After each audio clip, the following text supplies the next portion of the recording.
Hello, hello, hello. This is Chaim yet again with another controversial video. But this is not just any controversial video.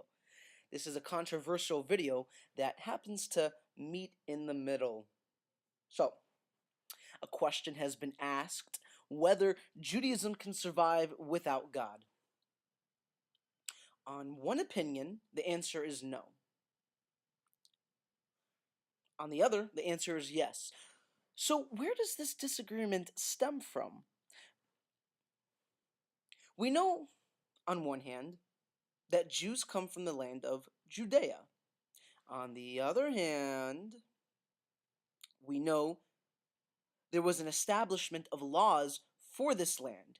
But once most of the people of Judea were kicked out, we were scattered throughout the world. It became hard to survive in the lands that had different sets of laws, and so in order to stay alive, many assimilated into the surrounding cultures and laws, etc. Others, though, decided to seclude themselves from assimilating and kept the laws of the homeland of Judea. No matter what, those who kept the laws of Judea and those who assimilated, all of them together were still identified as those who came from the land of Judea and their descendants as well. So, who is a Jew? Who are those who come from Judea?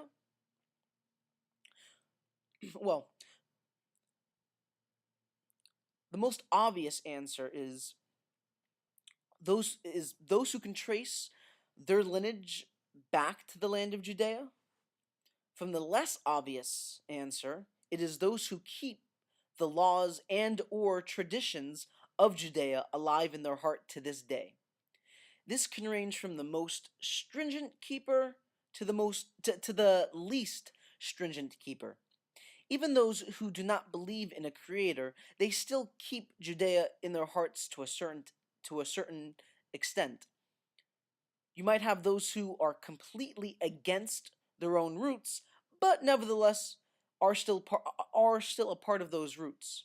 So again, can Judaism survive without God? Well, it all depends on whom you ask. There are those who believe that God brought us into the land of Judea for the very reason of making an abode for God. And then there are those who believe that Judaism is just a tradition that has been kept since the days of yore. To meet in the middle ground, Judaism is a tradition from the days of yore that we have to this day. And as well, it does comprise of a set of laws. Every Jew, whether they're Reformed, Reconstructionist, Conservative, or observant of the laws, all of them can agree that there were a set of laws back in the day when Jews were under the government of Judea. But what is disagreed upon is the origin of those laws and traditions. On one hand, we have those who say God gave these laws to the people who settled in the land they called Judea. And on the other hand, we have those who say it was man-made laws. Either way, the majority of the descendants of the people from the land of Judea still feel connected to the land of Judea to this very day and consider themselves Judeans, or now we call them ourselves Jews. So who is right? Can we say any one of the disagreeing parties is correct? How can we if we were not there with the generation who supposedly saw and heard God speak to them? The answer is we cannot say who is right and who is wrong because of the fact that we, the disagreeing parties, were not there to witness the event take place.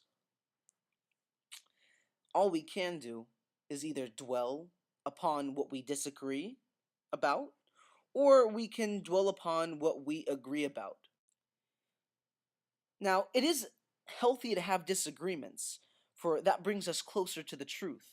But at the same time, just because we disagree, that does not mean we should hate on one another for it. For in conclusion, we do not have the answer at our hands unless we were to travel back in time. So, can Judaism survive without God? Well, we as Jews and our culture are still here after 4,000 years of slavery, inquisitions, pogroms, and holocausts. And so, to me, that alone is miraculous, no matter who or what created the Judaic establishment. This has been Chaim Zeitz. Peace.